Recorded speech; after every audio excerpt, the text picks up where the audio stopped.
J'ai lu l'histoire de la mort de Lazare comme histoire. Et jusqu'à ce qu'il y a quelques années, le Saint-Esprit m'a dit, ça c'est Dieu te parlant. C'est Dieu qui te dit qu'il s'occuperait de tes besoins naturels. Dieu s'intéresse à là où tu es. Dieu s'intéresse à ta vie, à ta santé, à ton bien-être. Et que le ciel pouvait intervenir dans les affaires humaines. Le Saint-Esprit m'a dit que ce que Jésus te dit ici est différent de ce qu'il a dit à Marie et à Marthe. Mais avec la même force, tu peux vivre. Et j'ai commencé à prier et un matin, le Seigneur m'a dit au verset, écoutons ce verset. J'espère que ce qu'il a fait pour moi, il le fera également pour vous. Jean chapitre 11, verset 22. Il dit, mais maintenant, je sais que tout ce que tu demanderas à Dieu, il te le donnera. Combien d'entre vous avez des choses à demander à Dieu aujourd'hui? Levez votre main et dites-moi, que voulez-vous demander à Dieu? Et dites maintenant. Savez-vous qu'ici, nous avons une femme qui a perdu son unique frère. Elle n'a ni père, ni mère, ni mari, rien. Et Jésus est venu dans leur ville, pas dans leur maison, leur ville. Et elle s'est placée derrière Jésus et a dit, mais maintenant je sais. Personne dans la ville ne le sait. Je sais que, dites maintenant, maintenant, maintenant. Écoutez-moi attentivement. Si Dieu n'est pas dans maintenant, il n'est pas dans le passé. Et si Dieu n'est pas là maintenant, il ne sera jamais là demain. Marthe, dans son moment de larmes, de douleur, a dit, mon esprit n'est pas aveugle. Mais maintenant, je sais que tout ce que tu demanderas à Dieu, avez-vous un besoin dans votre vie? Est-ce que vous croyez que Dieu peut gérer cela? Est-ce que vous croyez que Dieu est toujours là? Est-ce que vous savez qu'il est là? Il m'a demandé de vous dire. Il m'a envoyé vous dire que maintenant, que tout le monde dise maintenant. Tout ce que tu demanderas, tout ce que tu demanderas à Dieu, que penses-tu qu'il fera? Il te le donnera. J'ai dit, Saint-Esprit, qu'as-tu dit? Il dit, dans tes moments les plus difficiles, quand tout autour de toi est si nuageux, que tu ne sais pas où tu es, ne regarde pas l'homme, ne regarde pas la femme, ne regarde pas le gouvernement, ne regarde pas la famille. Détache tes yeux de ces choses qui sont si proches et regarde-le, lui qui est plus grand que tout. La nuit dernière, alors que j'étais cloué à mon lit, que je priais et je priais et je priais pour ce service et le sens de Dieu, j'ai dit, Dieu, je vais à Chapel Hill. Dieu, que veux-tu que je dise aux gens? Il m'a dit, dis-leur ce qu'ils me demanderont. Moi, Dieu, je le leur donnerai. Et Dieu m'a envoyé vous dire que ce dont vous avez besoin n'est pas si grand pour lui. Vous ne m'avez pas entendu. Ce dont vous avez besoin n'est pas si grand pour Dieu. Dites-le avec moi. Ce dont j'ai besoin n'est pas si grand pour Dieu. Quand Jésus entendit cela, Jésus lui dit, ton frère qui est mort il y a 4 jours ressuscitera. Ton frère qui est mort il y a 4 jours ressuscitera. Y a-t-il quelque chose dans votre vie qui essaye de vous échapper? Votre santé menace-t-elle de vous quitter? Votre joie menace-t-elle de vous quitter? Votre travail est-il en péril? Avez-vous jamais perdu quelque chose qui vous était cher? Jésus m'a demandé de te dire que tout ce qui est sorti de ta main reviendra. Tout ce qui est sorti de votre main et dont vous avez besoin vous reviendra. Avez-vous entendu ce que j'ai dit? Votre frère, votre travail. Une femme est venue me voir. Il y a 6 semaines, je suis rentrée de la Corée, du Japon, de la Chine et des Philippines. Cette femme est venue me voir en pleurant dans mon bureau. Je lui ai demandé ce qui lui arrivait. Elle m'a répondu que mon mari était allé demander le divorce au tribunal. Je lui ai demandé « Qu'as-tu fait ?» Elle a dit « Rien ». Je lui ai demandé « Qu'as-tu fait ?» Elle a dit « Rien ». Je lui ai demandé « Veux-tu que ton mari revienne ?» Elle a dit « Il est le père de mes 4 enfants. Il est le mari de ma jeunesse. Nous sommes mariés depuis 23 ans. Je ne veux pas qu'il parte. Rappelle-le. » J'ai dit « Quel est son nom ?» Elle a dit « John ». J'ai dit « John, reviens et prends ton papier et emporte-le. » Elle a dit « Que dois-je faire ?» J'ai dit « Rien. Attends John, il revient. » Elle a dit « Il a quitté la ville. » J'ai dit « Le transport qu'il a emmené le ramènera. » 24 heures plus tard, John n'est pas venu en voiture. Il est venu par avion. John a dit « Je n'ai pas pu dormir. Je n'ai pas pu dormir. Je n'ai pas pu dormir. » Il a dit « C'est toi le problème. » La femme a dit « C'est toi le problème. » Vous savez, lorsque le mari et la femme se disputent, l'un des deux est toujours le problème. Après 5 minutes de dispute, elle a dit « Allons-y voir notre archevêque. » John a amené sa femme en larmes. Il dit « Papa, je ne peux pas dormir. Je ne peux pas dormir. Je ne sais pas ce qui ne va pas. » Tout me disait « Rentre, rentre, rentre. » Donc, je suis venu ici. Et je voudrais que vous suppliez ma femme afin qu'elle m'épouse à nouveau. Je suis venu chercher les papiers et je les ai mis en feu. La femme a commencé à pleurer. Il a commencé également à pleurer. J'ai su que ce n'était pas Dieu qui lui avait pris l'homme. Avez-vous entendu ce que je dis? Il y a beaucoup de choses qui vous glissent de la main. Vous pensez que c'est Dieu qui les prend. C'est le diable. Mais Jésus dit, ça revient. Ça revient. Ça revient. Ça revient.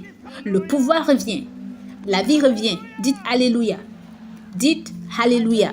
J'ai dit, John, maintenant que vous êtes dans mon bureau, qu'est-ce qui s'est passé pour que vous demandiez le divorce? Il a dit, je n'en sais rien du tout. Je me suis juste réveillé et j'ai pensé que je n'avais plus besoin de mon foyer. Il a dit, j'ai pensé que je n'en avais plus besoin et que je n'avais plus la force de continuer. Il a dit qu'il a perdu la force de continuer. La force de continuer. Peut-être qu'il y a quelqu'un ici ce matin qui a presque perdu la force de continuer. Il y a une vision que Dieu a mise dans votre tête. Dieu a dit, vas-y, et le diable a dit, arrête-toi. Dieu m'a envoyé vous dire, cette vision revient. J'ai dit, John, qu'est-ce que ta femme a fait? Il a dit qu'elle n'a rien fait. J'ai dit, as-tu pensé à tes enfants? Que tu es le seul père qu'ils ont. Il a dit, j'ai perdu la mémoire. Je n'ai pas pu penser à ma femme. Je n'ai pas pu penser à mes enfants. Aidez-moi. Aidez-moi. Vous savez, la plus grande chose que j'ai trouvée dans la vie en 32 ans de travail étroit avec Dieu, c'est que personne qui dise « Dieu aide-moi », jamais Dieu n'a refusé de l'aider. Dites avec moi « Dieu aide-moi, aide-moi, aide-moi ». Quand c'est dur, Seigneur, aide-moi. Et quand je ne sais quoi faire, Dieu, aide-moi. Et quand je suis en difficulté, Dieu, aide-moi. Et quand je suis faible, Dieu, aide-moi. Et quand je suis abattu, Dieu, aide-moi. quand je suis dans la confusion. Dieu, aide-moi. Alléluia. Et sa femme l'a regardé et a dit, John, c'était hier matin que j'ai couru vers papa pour lui dire ce que tu as fait. Et je lui ai dit que je voudrais que tu reviennes.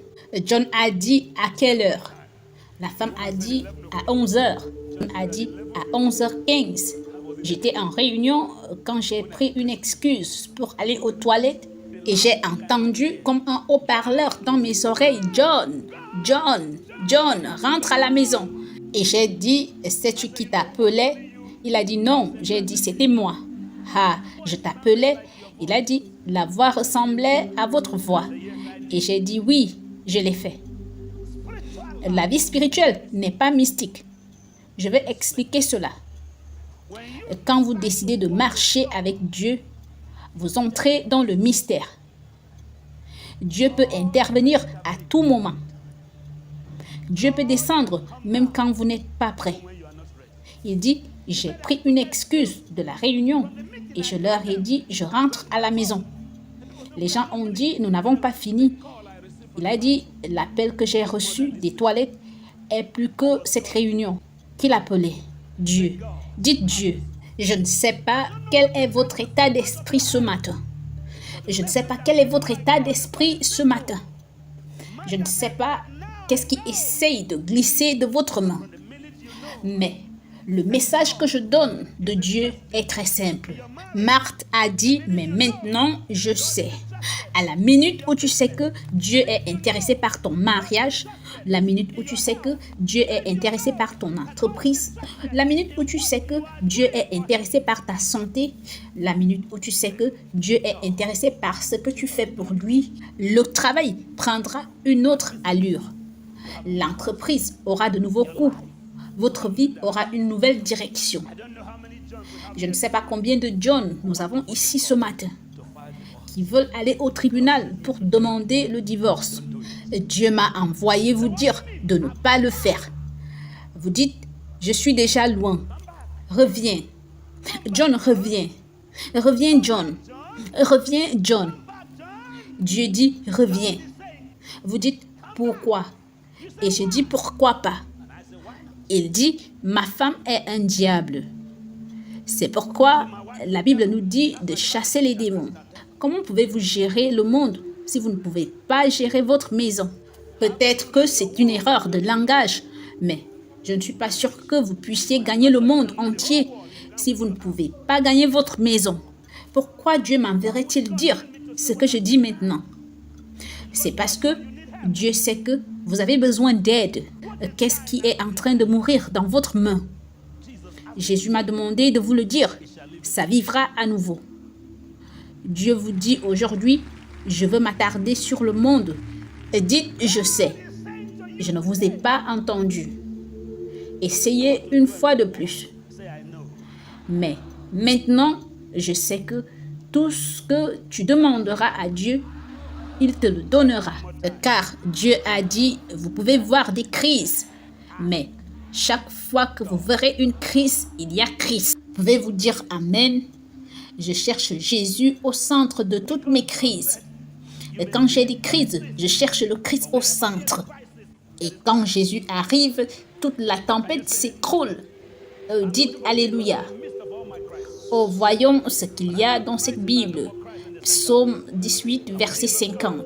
Il dit, il accorde de grandes délivrances à son roi et il fait miséricorde à son roi. Pouvez-vous dire ceci avec moi? Dieu me secourra avec la force salvatrice de sa main droite. Et je pense que cela signifie, aussi longtemps je serai entre ses mains, il ne m'abandonnera point. Avez-vous entendu ce que j'ai dit? Entre nous, vous mettez votre vie entre ses mains. Comment vous abandonnerait-il? Dites non. Il ne m'abandonnera point. Dites non. Dieu ne m'abandonnera point. Pour que je sois dans la honte. L'avez-vous perçu maintenant? Lisons le passage suivant. Psaume 20, verset 7. Il dit, « Certains se vantent de leurs chariots et les autres de leurs chevaux, mais nous glorifions le nom de l'Éternel notre Dieu. » Au verset 8, il dit, Ceux-là ont ployé et sont tombés. Mais nous nous sommes relevés et soutenus. Dites avec moi, je me suis relevé et je suis resté debout. Et quelles que soient les difficultés, je me suis relevé et je reste debout. Alléluia. Avant de vous asseoir, écoutez-moi. Le jour où Dieu retire sa main de vous, vous êtes fini. Vous êtes différent des gens du monde. Votre espoir et votre confiance sont seulement en Dieu. Votre confiance est en Dieu. Votre force est en Dieu. Ma chorale a chanté récemment, ma force est en toi, Seigneur. Mon pouvoir est en toi, Seigneur. Ma vie est en toi, Seigneur. Ce jour-là, quelque chose a commencé à bourdonner à l'intérieur de moi. Ma force est en toi, Seigneur. Mon pouvoir est en toi, Seigneur. Ma vie est en toi, Seigneur. J'ai dit, Seigneur, je ne savais pas que la chorale pouvait me prêcher. Mais je prends ça comme une vérité. Ma force est en toi, Seigneur. Mon pouvoir est en toi, Seigneur. Ma vie est en toi, Seigneur. Mon tout est en toi, Seigneur.